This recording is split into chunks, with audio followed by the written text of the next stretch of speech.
Mon mari m'a humiliée et frappée devant toute sa famille pendant le repas de Noël.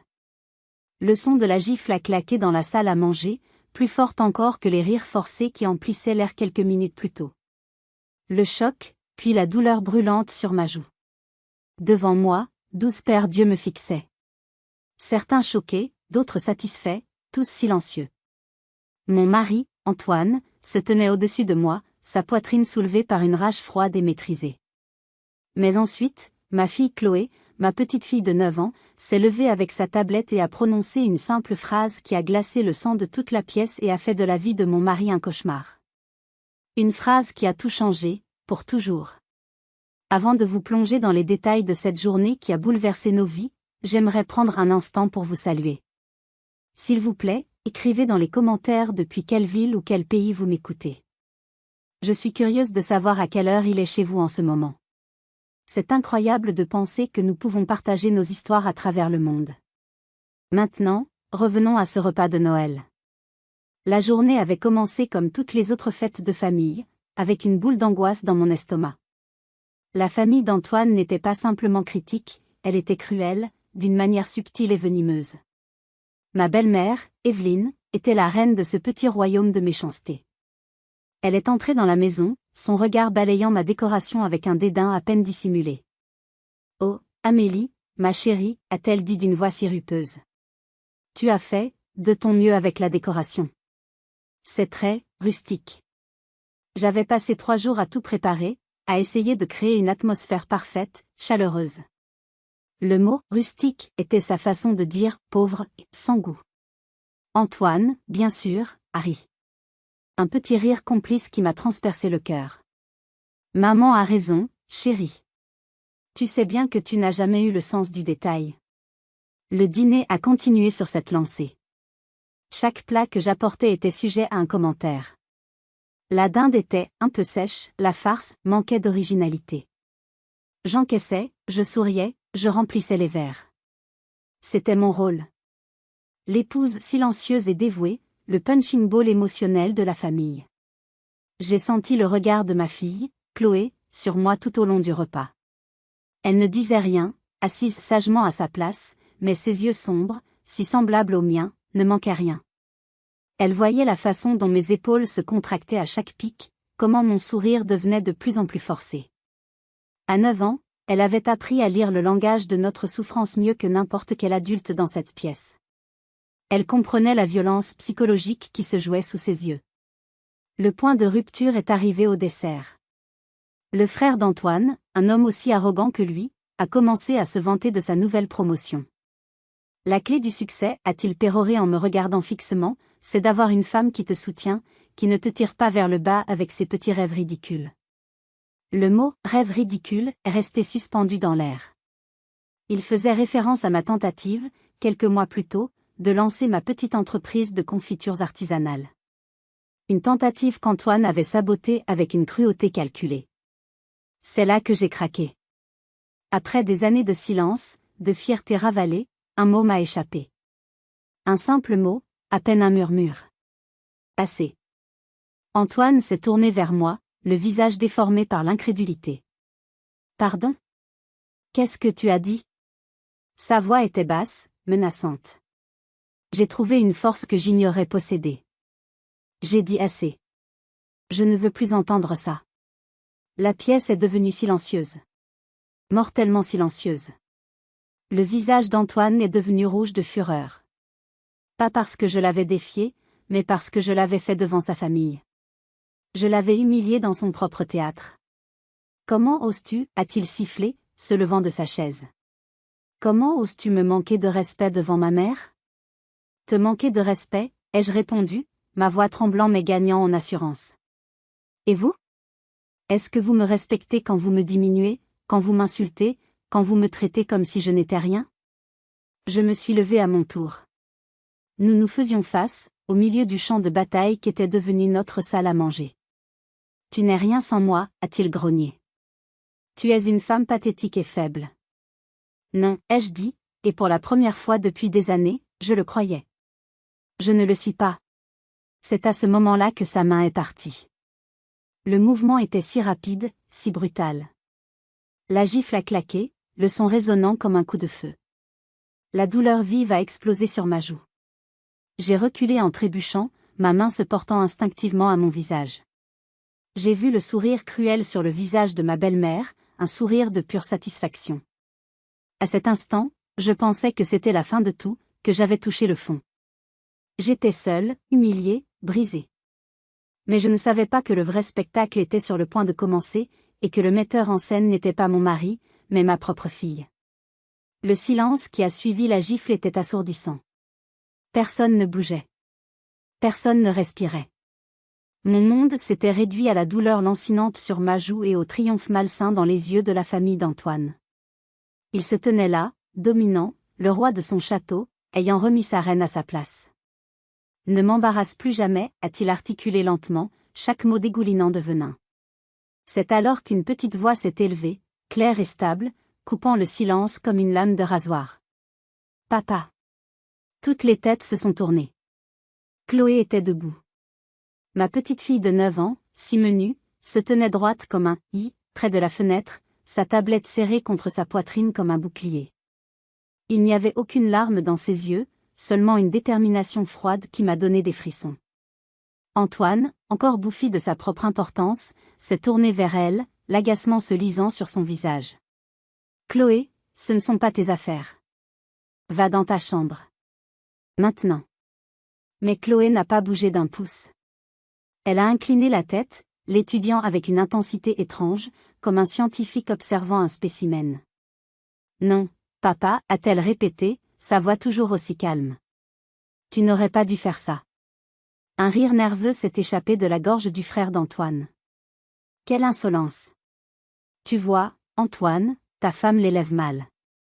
Antoine a fait un pas vers Chloé, son index pointé. Ça suffit, Chloé. Je ne le répéterai pas. Parce que maintenant, a continué Chloé, ignorant complètement l'ordre de son père et le commentaire de son oncle, Papy Jean va tout voir. Le nom de mon père, Jean, a eu l'effet d'une décharge électrique dans la pièce. L'arrogance d'Antoine a vacillé, remplacée par une lueur d'incertitude. Sa famille a échangé des regards confus. Il connaissait mon père, bien sûr. Il le connaissait comme Jean, l'ancien commissaire de police de la ville voisine, un homme à la retraite, calme et respecté. Il ne le craignait pas. Il le méprisait un peu, le considérant comme un homme simple, bien en dessous de leur statut social. Antoine a tenté un bluff. Il a ri, un rire sec et sans joie. « De quoi tu parles, ma puce ? Papy Jean est chez lui, en train de regarder la télévision. Il ne va rien voir du tout. »« Oh, si » a dit Chloé, et pour la première fois, un minuscule sourire a étiré ses lèvres. Ce n'était pas un sourire d'enfant. C'était le sourire de quelqu'un qui est sur le point de jouer sa carte maîtresse. Elle a levé sa tablette, l'écran brillant dans la lumière tamisée de la salle à manger. « Parce que je t'enregistre, papa. » Le silence est revenu, mais cette fois, il était différent. Il n'était plus pesant, il était vibrant de panique. « Je t'enregistre depuis des semaines, » a continué Chloé, sa voix devenant un catalogue précis et implacable. « Je t'ai enregistré quand tu cries sur maman. Je t'ai enregistré quand tu l'insultes. Je t'ai enregistré quand tu as jeté une assiette contre le mur la semaine dernière parce que le dîner était en retard de 5 minutes. Et je t'ai enregistré ce soir. Tout. Depuis le moment où mamie Evelyne a critiqué la décoration. » Le visage d'Antoine est passé du rouge à un blanc cireux. Il a balbutié, cherchant ses mots. « C'est ridicule. Tu es une enfant. Tu ne sais pas ce que tu dis. » « Je sais exactement ce que je dis, » a répondu Chloé. Et ce n'est pas tout. Elle a fait une pause, laissant le poids de ses prochains mots s'installer. « J'ai tout envoyé à Papy Jean ce matin. » Si la première mention de mon père avait été une décharge électrique, cette dernière phrase a été un coup de foudre. Evelyne a laissé échapper un petit cri étranglé. Le frère d'Antoine a failli s'étouffer avec son verre de vin. La fourchette de sa sœur a cliqueté contre son assiette en tombant de ses doigts tremblants. Antoine me regardait, ses yeux lançant des éclairs de purène, comme si tout était de ma faute. « C'est toi, » a-t-il sifflé. « Tu as monté ma propre fille contre moi. » Avant que je puisse répondre, la voix de Chloé s'est de nouveau fait entendre, protégeant même maintenant. Maman n'a rien fait. C'était mon idée. Mon projet. Le visage d'Antoine était une étude de la confusion et de la fureur. Il ne comprenait pas. Il ne pouvait pas concevoir que sa petite fille obéissante, son trophée bien élevé, puisse orchestrer une telle rébellion. Il voyait sa fille, mais il ne réalisait pas encore qu'il faisait face à son juge. Ce qu'Antoine ne réalisait pas encore, c'était la nature exacte des preuves que notre fille avait rassemblées contre lui, ni la détermination de fer qui se cachait derrière ses yeux d'enfant. Pour comprendre la détermination dans les yeux de ma fille ce soir-là, il faut remonter quelques mois en arrière. 3 mois avant ce Noël fatidique. C'était l'automne, une saison d'espoir pour moi. Après des années à être, juste, la femme d'Antoine, j'avais décidé de faire quelque chose pour moi. Ma passion a toujours été la cuisine, et plus particulièrement, les confitures. Mes amis me disaient toujours que mes confitures artisanales étaient divines. Alors, avec mes petites économies mises de côté en cachette, j'ai décidé de tenter ma chance. J'allais lancer les confitures d'Amélie, une petite boutique en ligne. Ce projet était ma bouée de sauvetage. Ce n'était pas pour l'argent, du moins pas au début. C'était pour retrouver un peu de moi-même, pour prouver, surtout à moi-même, que j'étais plus que l'ombre d'Antoine. J'ai passé des semaines à perfectionner mes recettes, à concevoir des étiquettes, et à apprendre, tard le soir, comment construire un site web simple. Chloé était ma plus grande supportrice. Elle goûtait chaque nouvelle recette, me donnait son avis avec un sérieux d'adulte, et dessinait des logos pour moi sur des feuilles de papier. « Tu vas être célèbre, maman, me disait-elle. » Quand j'ai parlé du projet à Antoine, il a eu une réaction étonnamment positive. « C'est une idée charmante, ma chérie, a-t-il dit avec un sourire condescendant. Un petit passe-temps pour t'occuper. Très bien. Cette validation, même teintée de mépris, m'a suffi. J'ai redoublé d'efforts. Le jour du lancement approchait. J'avais reçu une douzaine de précommandes de la part d'amis et de connaissances. J'étais euphorique. J'avais l'impression de revivre. Le soir avant le lancement officiel, j'ai tout vérifié une dernière fois. Le site était parfait. Les photos des pots de confiture étaient appétissantes. Tout était prêt. Le lendemain matin, je me suis réveillée avec un sentiment d'excitation que je n'avais pas ressenti depuis des années. J'ai préparé le petit déjeuner en chantonnant. J'ai fait un câlin à Chloé et je me suis installée devant mon ordinateur, le cœur battant, pour ouvrir officiellement ma boutique. Et c'est là que mon monde s'est effondré. Le site avait disparu. Pas en maintenance. Pas une erreur. Disparu. Une page blanche avec un message, ce domaine n'existe pas. J'ai paniqué. J'ai essayé de me connecter à mon compte d'hébergement. Mon mot de passe avait été changé. J'ai essayé de réinitialiser le mot de passe, mais l'email de récupération n'était plus le mien. Il avait été remplacé par une adresse que je ne connaissais pas. Antoine est entré dans le salon, une tasse de café à la main, un sourire suffisant sur les lèvres. Un problème, chérie ? Les larmes me montaient aux yeux. Mon site, il a disparu. Quelqu'un a tout piraté, Antoine. Tout mon travail. Il a pris une gorgée de son café, me regardant par-dessus le bord de la tasse. Ce n'est pas un pirate, Amélie. C'est moi. J'ai cru que j'avais mal entendu. Toi ? Mais, pourquoi ? Son sourire s'est élargi, un sourire cruel et satisfait. Je t'avais dit que c'était un petit passe-temps. Mais tu as commencé à prendre ça au sérieux. Des commandes, des clients. Tu commençais à t'imaginer des choses. À t'imaginer une vie sans moi, peut-être ? Il fallait te rappeler ta place. J'étais sans voix. Le souffle coupé par la pure méchanceté de son acte. Ta place est ici, a-t-il continué, posant sa tasse. À t'occuper de moi, de notre fille, de cette maison. Tu es trop stupide pour gérer une entreprise. Regarde, tu n'as même pas su protéger ton propre site web. C'est pathétique. Il s'est approché de moi, son visage à quelques centimètres du mien. Ce petit rêve est terminé, Amélie. Oublie-le. Il est parti travailler, me laissant seule avec les ruines de mon espoir. J'ai pleuré toute la journée. Pas seulement pour mon site web perdu, mais pour la cruauté d'un homme qui prenait plaisir à détruire la seule chose qui me rendait heureuse. C'était plus qu'un sabotage, c'était une déclaration: tu ne m'échapperas pas. Tu m'appartiens. Cette violence psychologique était sa spécialité, me briser sans laisser de bleu. J'avais abandonné mon rêve ce jour-là. Mais pendant que je pleurais en silence dans la cuisine, je n'avais pas vu les petits yeux de ma fille qui me regardaient depuis l'embrasure de la porte, une lueur de détermination froide naissant dans son regard. Ce jour-là, Antoine n'avait pas seulement détruit mon entreprise, il avait créé une ennemie qu'il n'avait jamais vue venir. Je me tourne vers vous qui m'écoutez. Face à une telle trahison, à une telle cruauté, qu'auriez-vous fait à ma place? Comment réagit-on quand la personne qui est censée vous protéger est celle qui détruit vos rêves? Dites-le moi dans les commentaires. Le sabotage de ma petite entreprise a été un tournant. Pas pour moi, du moins pas tout de suite. Pour moi, ce fut une défaite écrasante qui m'a plongé dans une sorte de brouillard résigné. J'ai cessé de me battre. Je suis redevenue l'épouse modèle, silencieuse et obéissante, simplement pour maintenir une paix précaire à la maison. Mais pour Chloé, ce fut un appel aux armes.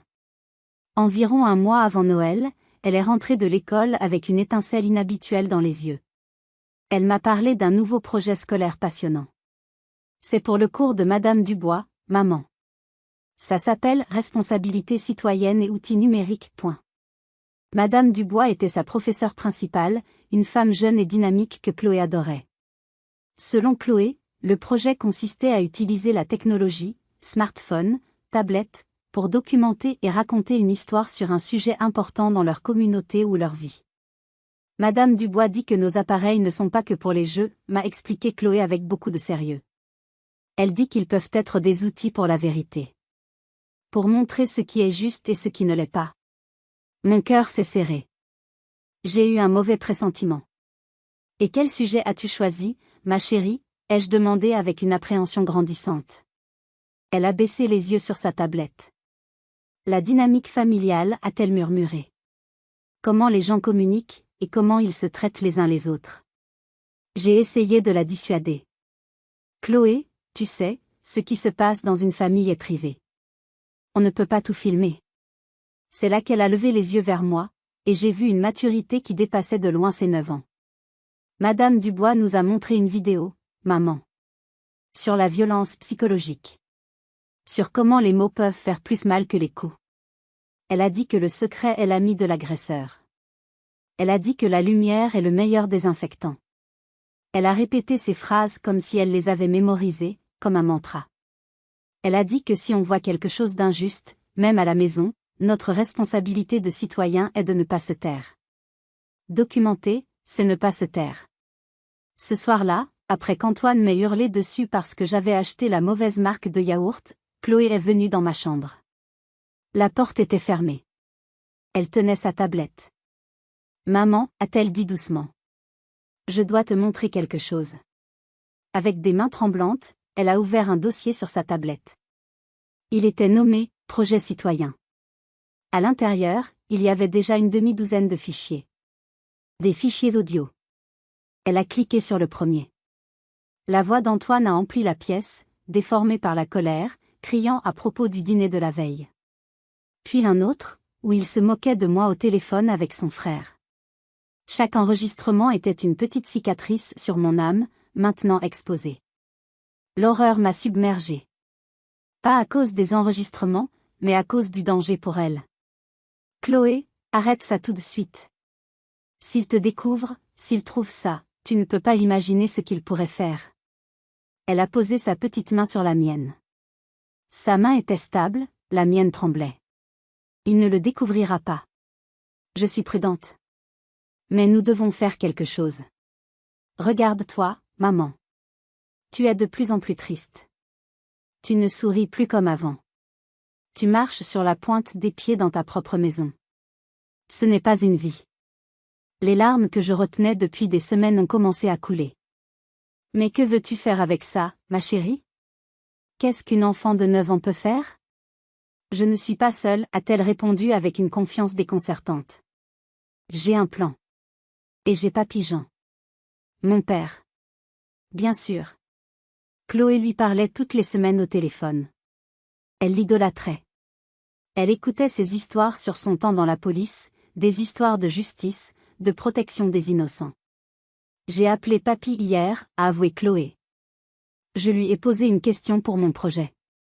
Je lui ai demandé ce qu'il ferait si quelqu'un faisait du mal à quelqu'un de sa famille, même si c'était en secret. Et qu'a-t-il répondu, ai-je soufflé. Il a dit, la famille ne fait pas de mal à la famille, ma puce. Et si quelqu'un le faisait, il ne serait plus de la famille. Il deviendrait un criminel.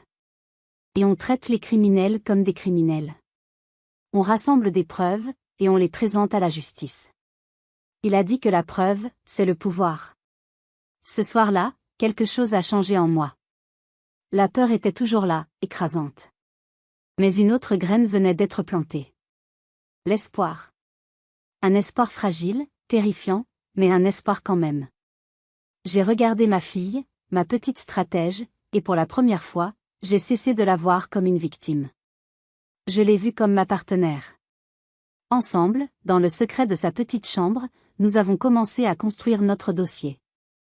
J'ai cessé de la dissuader. Au lieu de cela, je l'ai aidée à être plus prudente. Chaque cri, chaque insulte, chaque porte qui claquait était désormais une pièce à conviction. Nous ne savions pas quand nous allions l'utiliser, mais nous savions que le jour J approchait, et que ce serait le jour où nous reprendrions le contrôle de nos vies. Le matin de Noël, l'atmosphère à la maison était électrique. Mais ce n'était pas l'excitation des fêtes. C'était une tension lourde, palpable. Antoine était sur les nerfs, comme toujours avant l'arrivée de sa famille. La pression de maintenir son image d'homme parfait, de patriarche prospère, le rendait insupportable. Avant même 9 heures du matin, il m'avait déjà crié dessus 3 fois. Une fois parce que j'avais mal repassé le col de sa chemise, une autre parce que le café n'était pas assez chaud, et la troisième, je ne m'en souviens même plus. C'était juste du bruit, une habitude. Pendant tout ce temps, Chloé était inhabituellement calme. Elle était assise à la table de la cuisine, déjeunant méthodiquement, ses yeux suivant Antoine avec une intensité qui aurait dû l'alerter. Mais il était trop absorbé par lui-même pour le remarquer. Elle n'était pas en train de jouer sur sa tablette, comme d'habitude. Elle la préparait. Elle vérifiait le stockage, le niveau de la batterie, l'angle de la petite caméra. Elle était un soldat se préparant pour la bataille. « Souviens-toi, Amélie, » m'a dit Antoine en ajustant sa cravate devant le miroir de l'entrée. « Aujourd'hui, nous sommes la famille parfaite. Un mari aimant, une épouse dévouée, un enfant bien élevé. Tu peux gérer ça, n'est-ce pas ?» Il ne m'a même pas regardé, il parlait à mon reflet. J'ai murmuré un « oui » à peine audible. Puis il s'est tourné vers Chloé. « Et toi ? Pas d'insolence aujourd'hui. Les enfants doivent être vus, mais pas entendus. » Chloé a hoché la tête solennellement. « Oui, papa. » Compris. Sa docilité était si parfaite qu'elle en était effrayante. C'était le calme avant la tempête. La famille est arrivée, déferlant dans notre maison comme un nuage de sauterelles bien habillées, chacune avec son propre poison. Evelyne a ouvert le bal, comme toujours. Puis le frère, la sœur, les conjoints. Le rituel de l'humiliation a commencé. Mes cheveux, ma robe, la cuisson de la dinde, tout était passé au crible. Et à chaque fois, Antoine riait, ou restait silencieux, sa complicité étant une trahison encore plus profonde que leurs mots. Pendant tout ce temps, je savais que la tablette de Chloé, innocemment posée sur le buffet du salon, pour écouter de la musique de Noël, enregistrait. L'objectif était discrètement tourné vers la table à manger. Chaque mot, chaque ricanement, chaque regard méprisant était capturé. Nous étions en train de tisser la corde qui allait le pendre. Juste avant de passer à table, Chloé est venue me voir dans la cuisine. Elle m'a montré discrètement l'écran de sa tablette. Il y avait un email, prêt à être envoyé. Le destinataire, Papy Jean. En pièce jointe, un seul gros fichier compressé, nommé « Projet citoyen, preuve finale ». Je l'envoie maintenant, maman, a-t-elle murmuré. Comme ça, quoi qu'il arrive, il l'aura. J'ai hoché la tête, le cœur battant à tout rompre. Elle a appuyé sur « Envoyer ». Une petite animation s'est affichée, puis le mot « Envoyer ». C'était fait. Le piège était tendu. Nous sommes passés à table. Le reste du dîner est un brouillard dans ma mémoire, une succession de piques et de sourires forcés. Jusqu'à ce que je dise ce mot de trop. Assez. Jusqu'à la gifle. Jusqu'au silence. Et maintenant, nous étions là. De retour dans le présent. Chloé venait de prononcer sa sentence. J'ai tout envoyé à Papy Jean ce matin. Antoine a fait un pas vers elle, la fureur pure dans les yeux. Il allait lui prendre cette tablette, la briser, la réduire en miettes. Donne-moi ça, a-t-il rugi. Chloé a reculé d'un pas, sans la moindre trace de peur. Non. Et même si tu la casses, ça ne changera rien. Tout est sauvegardé. Sur le cloud. Sur l'ordinateur de Papy. À ce moment précis, alors qu'Antoine était sur le point de commettre l'irréparable en s'en prenant à sa propre fille, la sonnette de la porte d'entrée a retenti. Pas le carillon joyeux habituel. C'était un son insistant, autoritaire. 2 coups, brefs et puissants. Avant que je vous dise qui était derrière cette porte, et croyez-moi, vous voulez le savoir, prenez une seconde pour vous abonner à cette chaîne si ce n'est pas déjà fait. Votre soutien m'aide à partager ces histoires. Ce qui va suivre est le moment que nous attendions toutes les deux, le moment où la justice a frappé à notre porte. Tout le monde s'est figé. Les regards se sont tournés de Chloé vers la porte. La panique sur le visage d'Antoine était maintenant mêlée de confusion. Qui pouvait bien sonner à notre porte un soir de Noël, de cette manière? Il ne s'attendait à personne. Et c'était bien ça le problème. La personne derrière cette porte n'était pas invitée, mais elle avait bien l'intention d'entrer. Le son de la sonnette flottait encore dans l'air, lourd de menaces.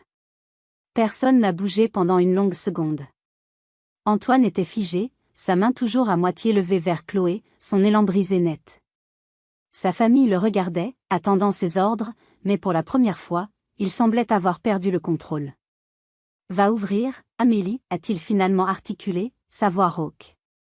Je n'ai pas bougé. Je l'ai regardé droit dans les yeux. Non. Va ouvrir toi-même, Antoine. C'était un petit acte de rébellion, mais il était significatif. C'était la première fois que je lui désobéissais ouvertement devant témoins. Un grognement de frustration s'est échappé de sa gorge. La sonnette a retenti de nouveau, plus insistante cette fois. Furieux, il s'est détourné de nous et a marché à grands pas vers l'entrée. Nous l'avons entendu déverrouiller la porte. Puis, un silence. Un silence différent de celui de la salle à manger. Un silence chargé de choc et d'incrédulité de sa part. « Papa » avons-nous entendu Antoine balbutier. Le mot sonnait étrangement dans sa bouche, non pas comme une salutation, mais comme une question paniquée. Puis la voix de mon père, Jean, a retenti. Calme, profonde, et portant une autorité qui semblait faire vibrer les murs. « Antoine. Nous devons parler. Laisse-nous entrer. » « Nous » a répété Antoine. Je me suis levé, suivi de près par Chloé. Nous sommes allés jusqu'à l'embrasure de la porte de la salle à manger. La scène dans l'entrée était surréaliste. Mon père, Jean, se tenait sur le seuil. À 65 ans, il était encore un homme imposant. Pas seulement par sa taille, mais par sa présence. Des décennies passées à commander des hommes et à faire face au pire de la nature humaine lui avaient donné une aura de calme inébranlable. Il n'avait pas l'air en colère. Il avait l'air résolu. Et il n'était pas seul. Derrière lui, se tenant légèrement en retrait, il y avait 2 autres hommes. Je les ai reconnus. C'étaient d'anciens collègues de mon père, des inspecteurs qu'il avait formés, maintenant gradés et toujours en service. Ils n'étaient pas en uniforme, mais leur posture, leur regard affûté ne laissaient aucun doute sur leur profession. Ils n'étaient pas là en tant qu'amis. Ils étaient là en tant que témoins officiels. Ce n'est pas le moment, Jean, a dit Antoine, essayant de retrouver un semblant de contenance. Nous sommes en plein dîner de Noël. C'est un repas de famille. Mon père a fait un pas en avant, forçant Antoine à reculer dans le couloir. C'est précisément parce que c'est un repas de famille que nous sommes là.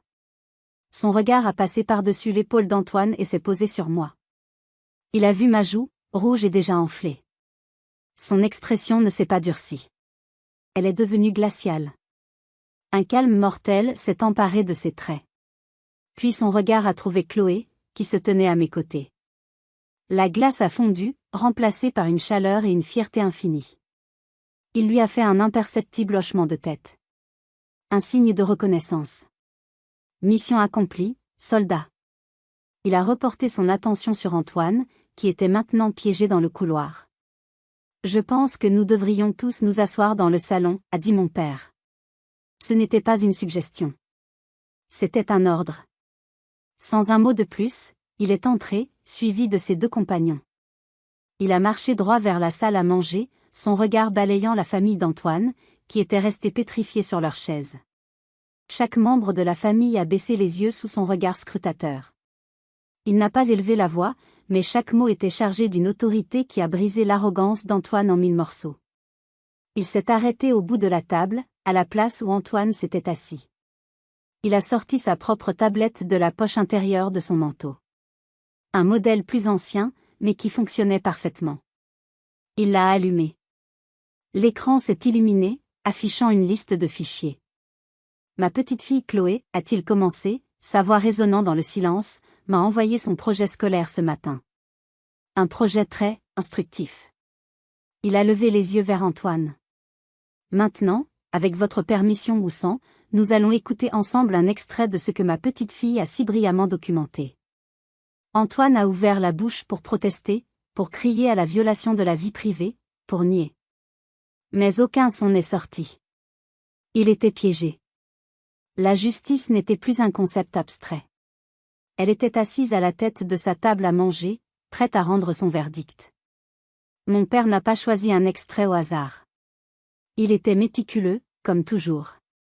Il a fait défiler la liste de fichiers sur sa tablette, chaque titre étant une date et une heure. Puis il s'est arrêté sur un fichier audio. Commençons par quelque chose de récent, a-t-il dit d'un ton neutre, presque clinique. Le 15 octobre dernier. Vers 20 heures. Il a appuyé sur « Play ». La voix d'Antoine a empli la salle à manger, claire et nette. Ma voix, en réponse, était basse, presque inaudible. Antoine, audio, tu te rends compte du ridicule de la situation? Des confitures. Tu veux vendre des confitures sur Internet? Mais qui va acheter tes saletés, Amélie?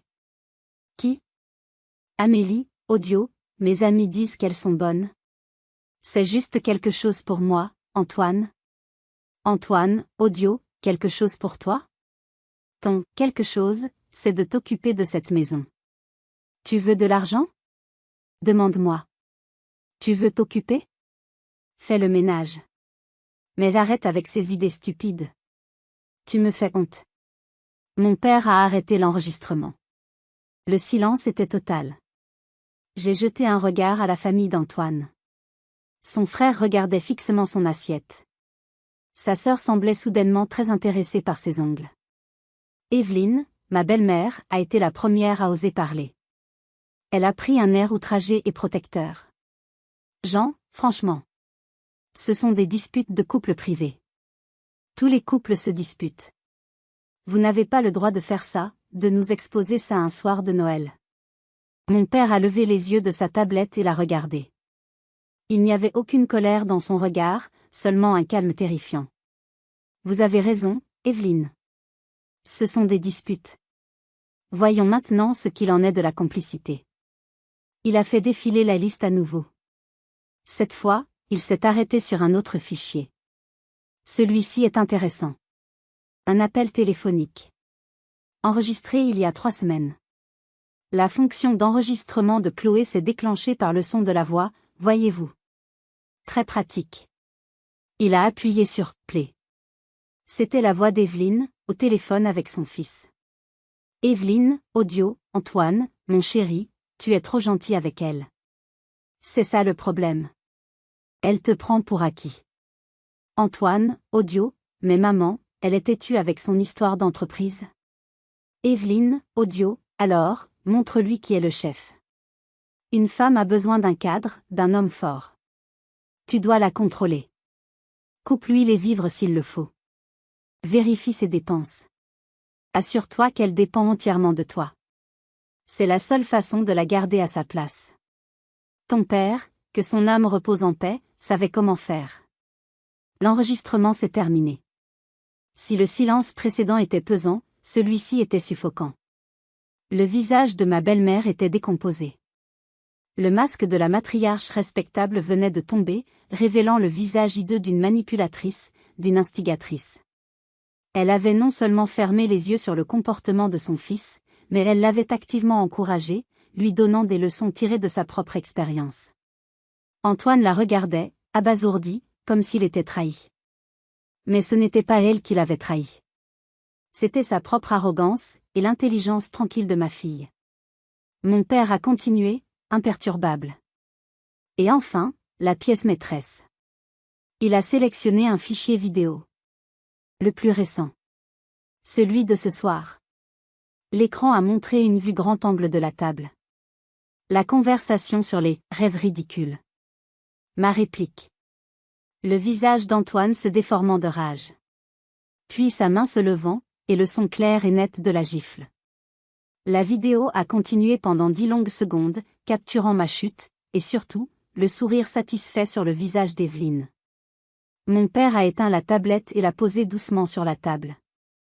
Il a croisé les mains. Ceci, Evelyne, n'est pas une dispute de couple. Ceci est un délit. Voie de fait. Et ce que nous avons entendu avant, c'est de l'abus psychologique et financier. Et votre participation, c'est de la complicité d'abus. Il s'est tourné vers les 2 inspecteurs qui se tenaient près de la porte. Messieurs, je pense que vous avez vu et entendu tout ce qui était nécessaire. L'un d'eux a hoché la tête. Il s'est avancé, non pas vers Antoine, mais vers moi. Il m'a parlé avec une douceur et un respect infini. Madame, a-t-il dit. Souhaitez-vous porter plainte? Toutes ces années, j'avais eu peur. Peur de parler, peur d'agir, peur des conséquences. Mais en cet instant, la peur avait disparu, remplacée par une clarté froide. J'ai regardé Antoine, puis sa mère. J'ai senti la petite main de Chloé se glisser dans la mienne. J'ai levé la tête et j'ai regardé l'inspecteur droit dans les yeux. Ma voix était ferme, sans l'ombre d'un tremblement. Oui. Oui, je souhaite porter plainte. Mon père a alors posé sur la table un dossier en carton. Et ça, dit-il calmement, en le faisant glisser vers les inspecteurs, c'est le reste des preuves. 43 enregistrements audio, 17 vidéos, et des photos des ecchymoses des chutes dans l'escalier précédentes. C'est pour la suite officielle des événements. Le mot « plainte » a agi comme une détonation. La réalité de la situation a finalement frappé la famille d'Antoine de plein fouet. Ce n'était plus un simple drame familial embarrassant. C'était devenu une affaire légale, une affaire de police. La panique a remplacé la suffisance sur leur visage. L'un des inspecteurs, celui qui ne m'avait pas parlé, s'est approché d'Antoine. Il a sorti des documents de sa mallette. Monsieur Antoine Dubois, a-t-il commencé d'une voix formelle. Suite au témoignage de votre épouse et aux preuves présentées, et compte tenu du risque immédiat, nous sommes ici pour vous signifier une ordonnance d'éloignement d'urgence. Vous devez quitter cette résidence immédiatement. Vous n'avez pas le droit d'entrer en contact avec votre femme ou votre fille, de quelque manière que ce soit. Antoine a éclaté d'un rire incrédule. Vous êtes fou? C'est ma maison. Je ne vais nulle part. L'inspecteur n'a pas scié. En fait, cette maison est au nom de vous deux. Cependant, l'ordonnance accorde à madame l'occupation exclusive temporaire du domicile familial. Si vous refusez de partir, nous serons dans l'obligation de vous y contraindre, et cela constituera une violation de l'ordonnance, ce qui est un délit pénal. Le désespoir a commencé à poindre dans les yeux d'Antoine. Il a balayé la pièce du regard, cherchant du soutien. Il s'est tourné vers sa mère. Maman. Dis-leur. Tu ne vas pas les laisser me mettre dehors de chez moi. Evelyne, le visage cireux, a secoué la tête. Elle ne le regardait plus comme son fils adoré, mais comme un problème, une source de honte publique. Antoine, il y a des vidéos. La gifle. Et mes mots, comment as-tu pu laisser une enfant te filmer? C'est une humiliation. Elle ne se souciait pas de ses actes, seulement du fait qu'il se soit fait prendre.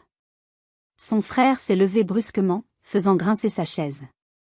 Écoutez, nous ne sommes pour rien dans tout ça. Nous devons y aller. Ma femme ne se sent pas bien.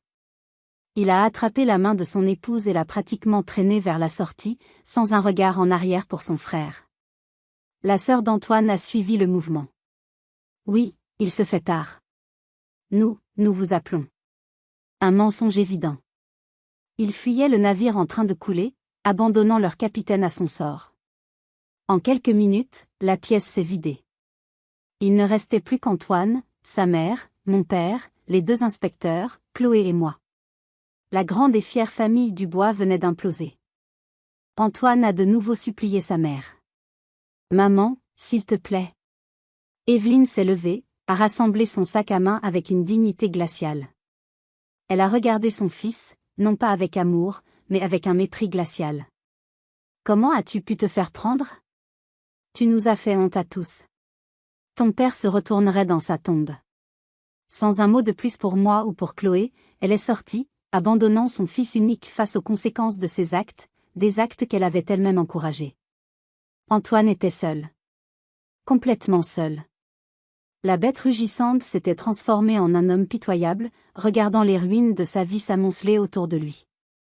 Il s'est tourné vers moi, une dernière tentative désespérée. Ses yeux étaient remplis de larmes de apitoiement sur lui-même. « Amélie, s'il te plaît. Ne fais pas ça. Pense à notre famille. Pense à Chloé. On peut arranger ça. Je peux changer. J'irai voir quelqu'un, je te le promets. » Les mots sont sortis de ma bouche avant même que j'aie eu le temps de réfléchir. Ils venaient d'un endroit profond, d'une blessure qui avait suppuré pendant des années. Changer ? Tu veux changer maintenant ? Pas quand tu as détruit mon rêve, pas quand tu m'as isolé de mes amis, pas quand tu m'as crié dessus pendant des années. Non. Tu veux changer maintenant parce que tu as été pris. Ta famille, Antoine ? Tu as laissé ta famille me dévorer vivante. Et Chloé ? Tu oses parler de Chloé ? Cet enfant a dû faire le travail que les adultes étaient trop lâches pour faire. Elle a dû nous sauver parce que tu étais trop occupé à être un tyran. Il a secoué la tête, murmurant « Non, non », comme un enfant. « Va-t'en, Antoine », ai-je dit, ma voix soudainement calme et épuisée. « Prends quelques affaires. Et pars. » Il m'a regardé, puis Chloé, puis mon père. Il a vu qu'il n'y avait plus d'issue. Il a compris qu'il avait perdu. Pas seulement sa maison, pas seulement sa femme. Il avait perdu le pouvoir. Et sans son pouvoir, il n'était plus rien. Le regardant là, seul au milieu des ruines de sa propre vie, je n'ai ressenti ni pitié, ni haine. Juste un vide. Le vide laissé par des années de peur qui venaient enfin de s'échapper. Et la question qui flottait dans l'air, pleine de promesses et d'incertitudes, était « Et maintenant ? Que allions-nous faire de cette liberté nouvelle et terrifiante ? » Les 6 mois qui ont suivi ce Noël ont été un tourbillon. Un mélange de procédures légales, de déménagements, de larmes, mais aussi, pour la première fois depuis une décennie, de profonds soupirs de soulagement. La machine judiciaire, une fois lancée, a suivi son cours. Les preuves rassemblées par Chloé étaient accablantes. Antoine n'avait aucune défense. Face à l'évidence, et probablement sous la pression de sa famille terrifiée par le scandale, il a plaidé coupable pour voies de fait et harcèlement. Il a été condamné à une peine de prison avec sursis, une amende conséquente, et surtout, une obligation de suivre un programme de gestion de la colère et une thérapie. L'ordonnance d'éloignement a été rendue permanente pour une longue durée. Nous n'avons jamais remis les pieds dans cette maison. Elle était souillée par trop de mauvais souvenirs. Avec l'aide de mon père, nous l'avons vendue rapidement. Le divorce a été prononcé sans accroc. J'ai obtenu la moitié de tout, comme la loi le prévoyait, ainsi qu'une pension alimentaire substantielle. Pour la première fois de ma vie d'adulte, j'avais mon propre compte en banque, mon propre argent, mon indépendance financière. C'était un sentiment vertigineux. Avec une partie de cet argent, Chloé et moi avons emménagé dans un petit appartement lumineux en centre-ville. C'était plus petit, plus modeste, mais c'était notre sanctuaire. Il n'y avait pas de cris, pas de porte qui claque, pas de pas lourds dans le couloir qui nous faisait sursauter. Il y avait de la musique, des rires, et l'odeur de la peinture fraîche. Nous avons peint les murs de sa chambre en bleu ciel, et nous avons accroché ses dessins partout. La première chose que j'ai faite, une fois installé, a été d'acheter un nouvel ordinateur portable. J'ai passé une nuit entière à recréer mon site web. Cette fois, personne n'était là pour me dire que j'étais stupide ou que mes rêves étaient ridicules. 2 semaines plus tard, les confitures de Chloé étaient nées, un hommage à ma petite héroïne. Les premières commandes sont arrivées, puis d'autres, et encore d'autres. Le bouche à oreille a fonctionné. Mon histoire, que j'ai partagée avec pudeur sur la page à propos du site, a touché beaucoup de gens. Je ne vendais pas seulement des confitures, je vendais une histoire de résilience. J'ai aussi tenu une autre promesse que je m'étais faite. Je me suis inscrite à des cours du soir en gestion d'entreprise. J'apprenais à créer un business plan, à gérer ma comptabilité, à faire du marketing. Chaque nouvelle compétence que j'acquérais était une brique de plus dans la reconstruction de ma confiance en moi. Antoine m'avait convaincu que j'étais incapable, je me prouvais chaque jour le contraire. Chloé et moi avons aussi commencé une thérapie ensemble. Parler à une professionnelle nous a aidés à mettre des mots sur le traumatisme, à comprendre les mécanismes de l'abus, et à guérir. Chloé a pu exprimer ses peurs, sa colère, mais aussi sa fierté. Elle apprenait qu'elle n'était pas responsable du comportement de son père, mais qu'elle avait eu le courage de faire ce qui était juste. Nous avons reconstruit notre vie, pièce par pièce. Des petites choses, comme décider spontanément d'aller manger une glace après l'école, ou regarder un film blotti l'une contre l'autre sur le canapé sans craindre d'être dérangés. Ces moments de paix simple étaient notre plus grande richesse. Un soir, alors que nous étions sur notre petit balcon, regardant le soleil se coucher sur les toits de la ville, Chloé m'a posé une question qui m'a surprise. Elle avait l'air si sérieuse. « Maman, dit-elle, est-ce que tu penses qu'il y a d'autres enfants qui doivent faire ce que j'ai fait? Enregistrer leurs parents et faire des plans secrets? » La question m'a brisé le cœur. J'ai pris ma fille dans mes bras, respirant l'odeur de ses cheveux. « J'espère que non, mon trésor. J'espère de tout mon cœur que non. Mais... » J'ai marqué une pause. Mais s'il y en a, j'espère qu'ils sauront qu'ils ont le droit de demander de l'aide. Et qu'ils sont plus courageux et plus forts qu'ils ne le pensent. C'est à ce moment que j'ai compris que ma guérison ne serait complète que si je pouvais, à mon tour, aider les autres. Mon histoire n'était pas seulement la mienne. Elle pouvait être une lueur d'espoir pour quelqu'un d'autre, coincé dans l'obscurité. 3 ans ont passé. 3 années de reconstruction, de croissance et de paix. Chloé a maintenant 12 ans. C'est une préadolescente brillante, pleine d'esprit, avec un sens de la justice aussi affûté qu'une lame. La petite fille qui a planifié notre évasion s'est transformée en une jeune femme qui n'a peur de rien, et surtout pas de dire la vérité. Mon entreprise, les confitures de Chloé, a prospéré au-delà de mes rêves les plus fous. Ce qui a commencé sur la table de ma cuisine est devenu une petite entreprise locale respectée, avec 2 employés. Mais plus important que le succès commercial, c'est ce que l'entreprise représente. Une partie de nos bénéfices est reversée à une association locale qui vient en aide aux femmes et enfants victimes de violences domestiques. J'y suis également bénévole. Je ne suis pas une thérapeute, ni une avocate, mais je suis une oreille. Je suis une preuve vivante qu'on peut s'en sortir. Quand je raconte mon histoire à ces femmes, je parle toujours du courage de ma fille. Je leur dis comment une enfant de 9 ans, armée d'une tablette et d'un amour féroce, a réussi là où les adultes avaient échoué. L'histoire de Chloé leur donne de l'espoir. Elle leur montre que le pouvoir peut venir des endroits les plus inattendus. Antoine? Je n'ai presque plus de contact avec lui.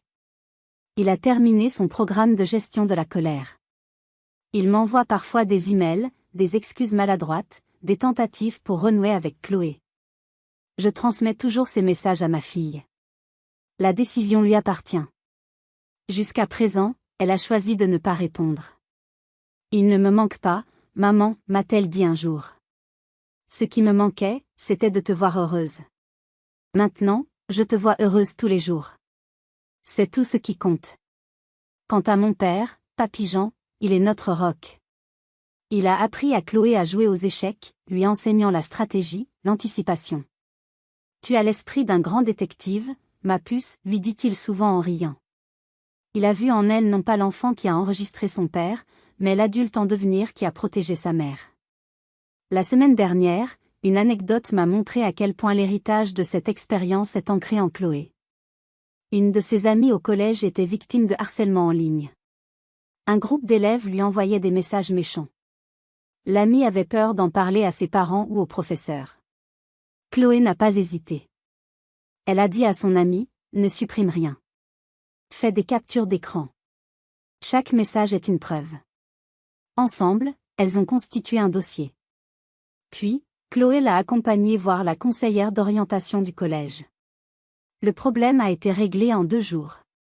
Chloé n'a pas utilisé la violence ou la confrontation.